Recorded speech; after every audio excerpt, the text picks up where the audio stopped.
Ladies and gentlemen, To Tell the Truth takes great pleasure in inviting you to visit To Tell the Truth's miniature version of New York's finest and most elegant restaurant, Lutece.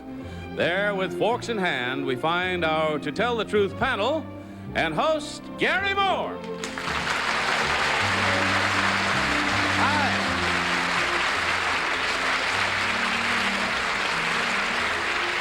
Thank you very much. Welcome once again to Tell the Truth. If we look a little different today, I'll tell you why it is. We got bored coming to the studio, and so today our show is coming to you from the powder room at Kitty Carlisle's apartment. Actually, the only possible way that we could pay tribute to our first guest and his eminence in his stated profession is to sort of recreate the atmosphere.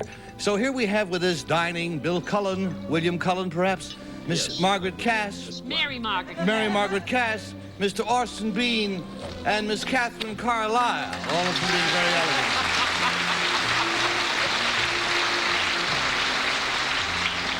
You observed, Orson, did you, that this beats Wimpy's, you think? You have a little more, you live a little better. Well, in that case, I think we ought to meet the man responsible for this. Thank you. I'll mail it to a friend. I would like you to meet the man responsible for this luscious repast. He is the owner of Lutece, Monsieur André Sermin.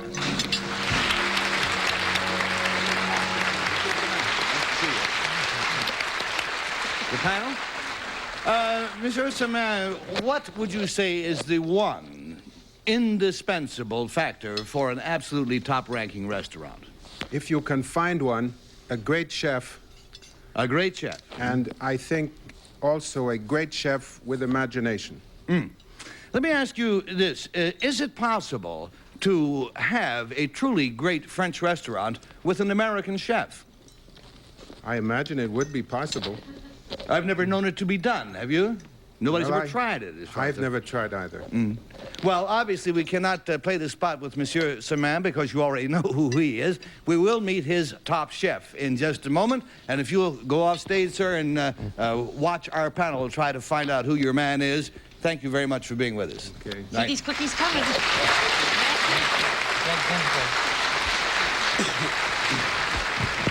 Yeah, get the little microphone dug in. All right. Now, let us meet the man who is responsible for the truly haute cuisine of Lutece. Number one, what is your name, please? My name is André Soltner. Number two. My name is André Soltner.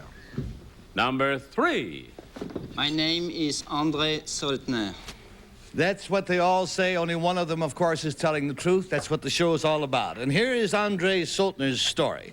It says, I, André Soltner, am the chef at what has been called the finest restaurant in New York City, Lutece. When dealing in gastronomic excellence, the best things in life are definitely not free. So it naturally follows that our restaurant is one of the most expensive in the world. At Lutece, no effort is spared to make dining an elegantly rewarding experience. Dover sole is flown in direct from England. Asparagus and strawberries are the finest and freshest available.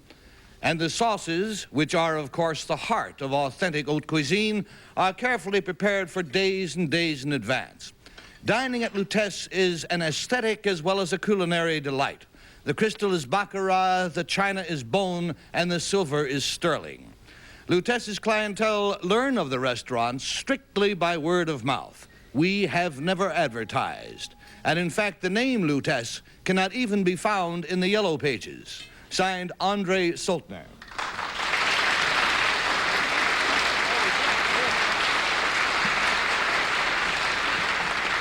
And while everybody gets settled in and enjoys themselves and the chefs get comfortable, we'll hear a word from our clients and be right back. I'm just enjoying myself watching the panel. Bill Cullen, in particular, whose idea of French cuisine is Lipton's onion soup. That's as far as it goes.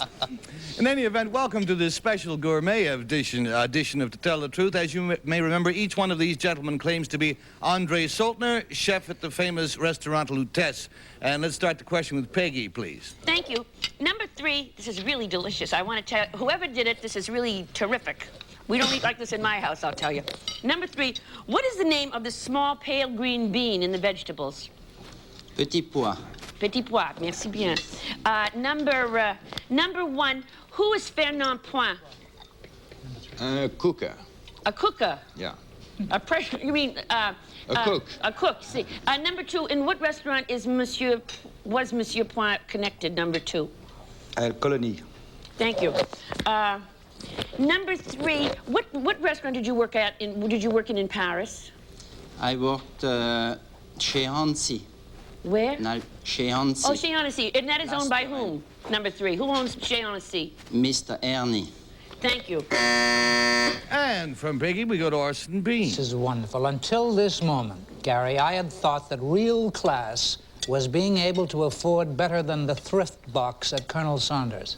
Now I know. Now you know. Now I know. What's that? Oh, that's when you can only afford 2 pieces of chicken and one of them is a wing. Number 2, what's the restaurant next door to you? Next door to me? Isn't there a restaurant next door to Lutece? Shouldn't be mentioned in the same breath. Maybe it's gone by now. I haven't been around for a while. Not since I've been there. No. Might be a parking lot, all right. Number 3, if a man came in and ordered knockwurst, something like that, would you quietly ask him to leave or would you serve him? I mean, something simple like that. Maybe I can tell him to come back later and we will have it later on. Oh, just you and him together? That's rather sweet. I'll see you after the show. We'll have a little knockwurst. And there goes the bell again. Buzzer taking us to Kitty Carlisle, who is having bloody do with the waiter. Did you hear what he said? What? He said, I'm going to take it away. He'll be stoned if he takes it away. I'll be stoned if I drink this wine. Oh, it's absolutely marvelous, whoever you are. Number 1, where did you study to be a cook? I studied to be a cook in a place called Tournu. At the restaurant, the name is Greuze. I see, thank you. Now, number 2, I adore Lutece, and I've eaten there many times. It's marvelous. But is it not true that there are no prices on the menu? Yes, it is. It is true that there are no prices on the menu, so you just have to hope for the best when the bill comes. Yes, indeed. Aha. Number 3, do you get fraises des bois from Paris? Sometimes season? Sometimes in season, yes. You do. And number 2, what nationality are you? French.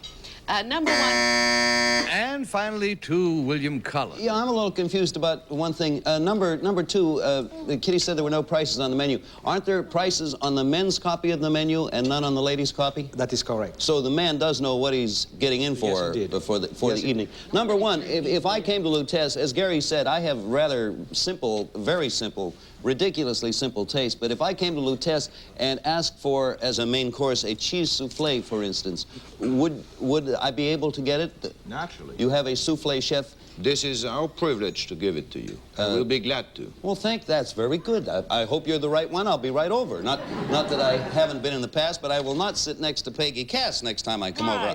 Because you keep eating off my plate, that's why. Number 3, does the name Albert Stockley mean anything to you?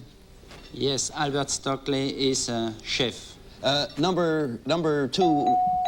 Hey, there goes the ding-dong. That means no more questions. You must now put down your knives and forks panels. Sorry about that.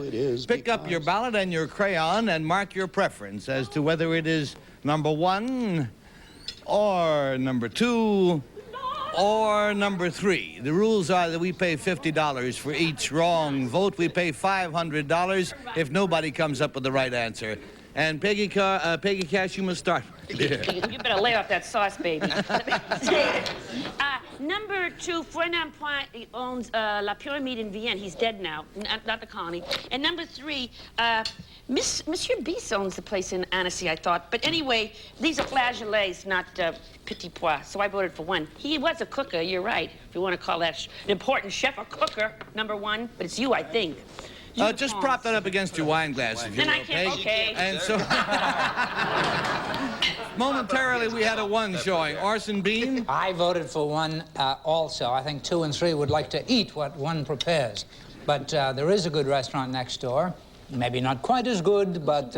I just don't think they recognize any other restaurants, right, you know. And we have 2 1s, and we have a trend showing. I can see Kitty's coming. Hard for me to vote with my mouth full.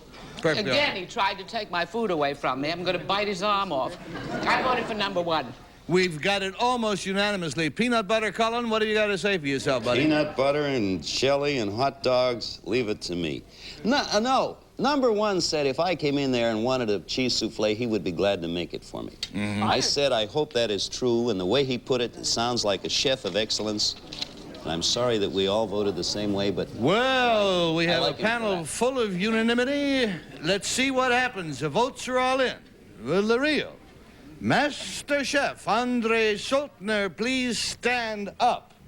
Get out of here. Hiya,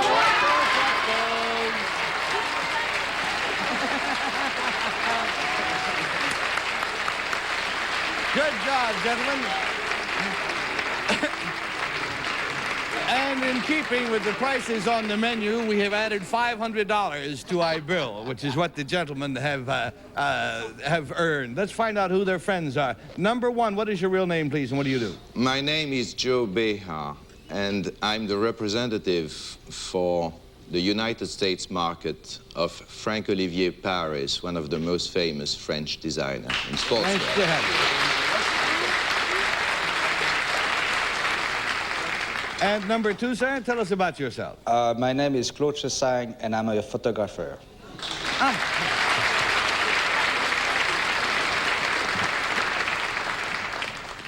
Chef Soltner, no one has been gauche enough to ask the question which I'm sure the audience would like to know, which is that if I were to come to Lutece and with a party of 4 people and had a full dinner, what with wine, and what would be the check? Our average is about $25 to $30 per person. $25 to $30 a person. Yeah, that will be $120, $130. I see. All right, thank you very much, Mr. Soltner, and thank you, imposters, for being with us here on To Tell the Truth.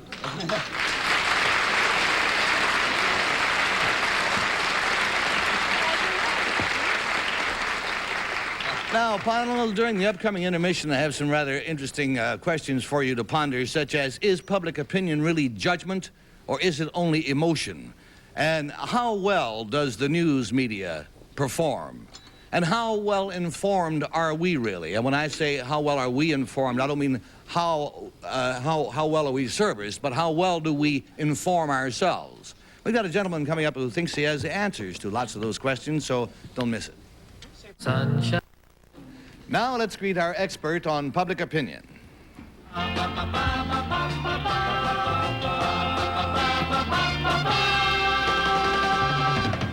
Number 1, what is your name, please? My name is Lester Markell. Number 2. My name is Lester Markell. Number 3. My name is Lester Markell.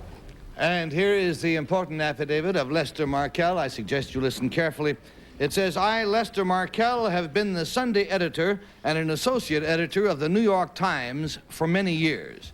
It is my conviction that our nation, as never before, is confused and uncertain. The urgent task before us is to make people aware as to what's going on.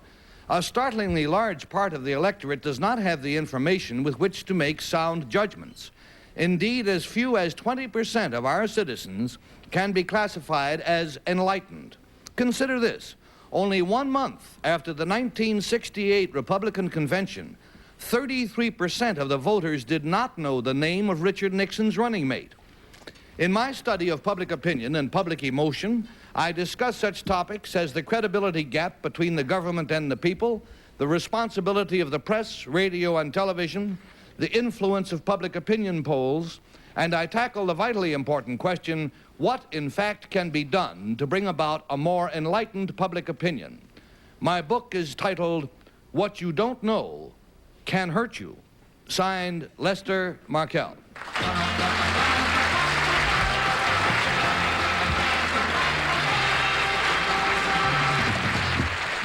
And Bill Cullen, my friend, we'll turn this over to you. Mr. Markell, number 3, the credibility gap and the fact that the people aren't enlightened. If we had, number 3, to place the fault at someone's door, would it be the media or would it be the public?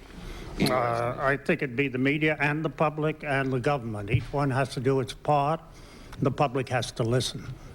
Number one, how many people, the 30%, for instance, who didn't know the running mate of Mr. Nixon, don't you think that those 30% of the people were not concerned, and no matter what the media does, that they would continue to be disinterested? I think that they would become interested if there was more education and if they became as interested in government and politics as they are in sports. Number two, how does the United States rank with other major countries, major enlightened, quotes, countries around the world as far as people's knowledge of what is going on? Oh, I believe very definitely that we rank number one. And do you amongst all the other nations. Do you not think, number two, then, that we disseminate more information to the people? I think we do. It's a question of how it's disseminated and what the media is for that dissemination as to whether or not... I'm sorry, sir, the buzzer takes us on to Peggy Cash. Number three, do you think that the electorate of this country is responsible, by and large? I don't know what you mean by like, responsible for what. Well, I mean, they vote for somebody. Do you think that they know what they're doing when they cast their vote? Well, I think television has gummed the whole works up. So you vote for personalities instead of what the personalities are saying. I see. Number one, who was Barry Goldwater's running mate? Barry Goldwater's running mate was a congressman by the name of Miller from Buffalo, New York. Okay. Number two, do you know who William Scammon is? Number two? He's associated with the paper.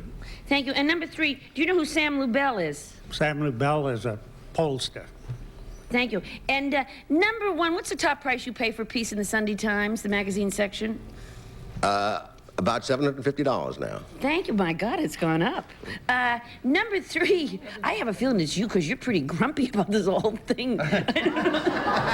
What's the adjective? Grumpy. Number three, who's the word expert on the New York Times, the one who puts out that little paper? Theodore M. Bernstein. Thank you.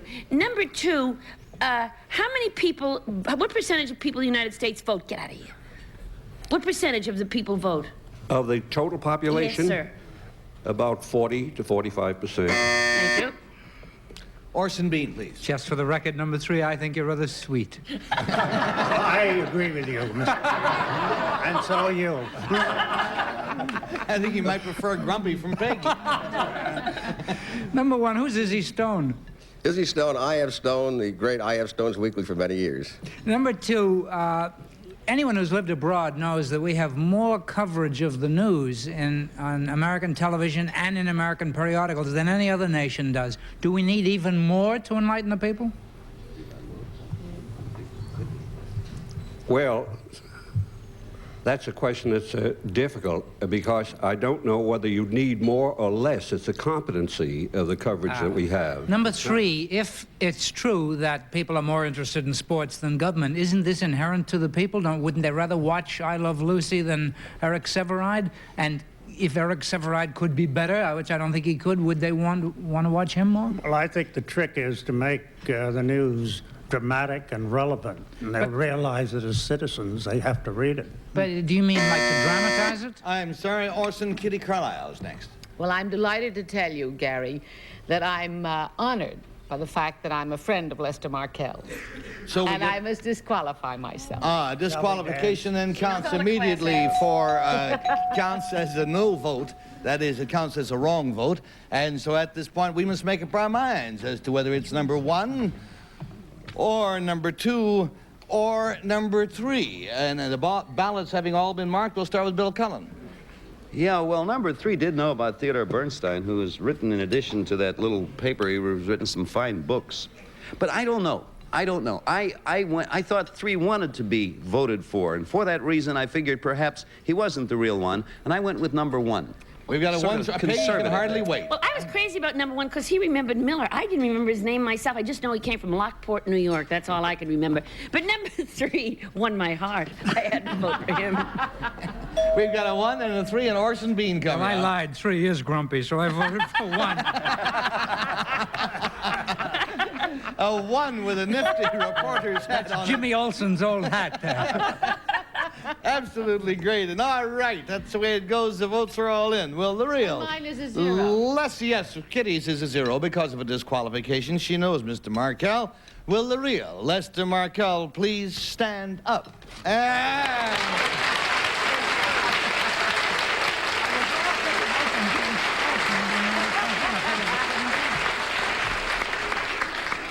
Mr. Markel, let's find out who your friends are. Number 1, please. Tell us what your name is and what you do. My name is Richard H. Wells, and I'm a lawyer here in New York.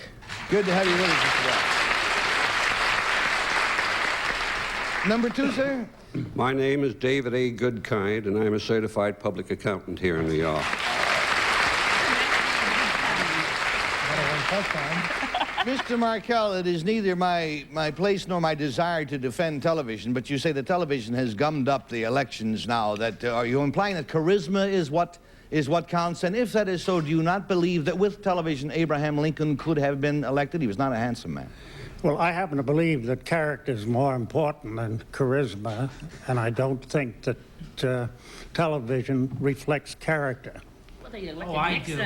Including panels. You don't...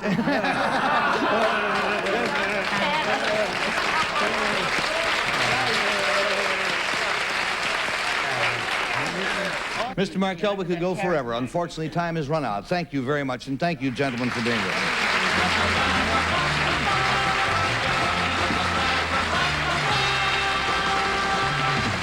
It's come to our... We want to thank Frank Skinner for designing the setting for Lutece. We want to thank you for being with us, and we're going to give the whole thing another try coming next time. Our central characters today will receive from Delton Formal Wear a handsome dinner jacket. Magnificent stylings in the latest colors and fabrics, elegant formal fashion by Delton Formal Wear. Promotional consideration provided by Best Western Motels, the nation's largest chain of 1,200 fine owner-operated motels in 900 cities from coast to coast. Hey, what the blank is going on here? What the blank is he doing? What kind of a blanking show is this, anyways? I don't believe this blank. Hey, I know her and him. They're blanking hilarious. Oh, get a load of this blank. Holy blank, this is funny. What a great blanking idea for a game show. Match Game. You'll laugh your blank off. Today at 6:30 Eastern, 3:30 Pacific, only on Game Show Network.